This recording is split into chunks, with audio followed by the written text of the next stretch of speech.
How to hide linked devices on WhatsApp. Now, WhatsApp does not currently offer a feature to hide linked devices from your account. However, you can manage, secure, and limit visibility of linked devices.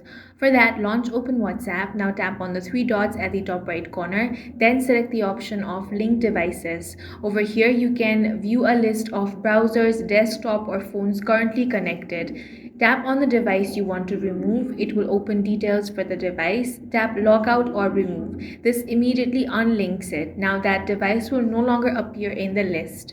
Next thing you want to do if you do not want to log out is use Screen Lock to prevent others from checking linked devices. For that, tap on the three lines again, then tap on Settings. Now go to Privacy, then tap Screen Lock. Now enable the fingerprint lock or Face ID or Touch ID. This keeps others from opening WhatsApp and seeing linked devices. That's all for this video. If you found it useful, make sure to hit the like button and subscribe for more videos like this.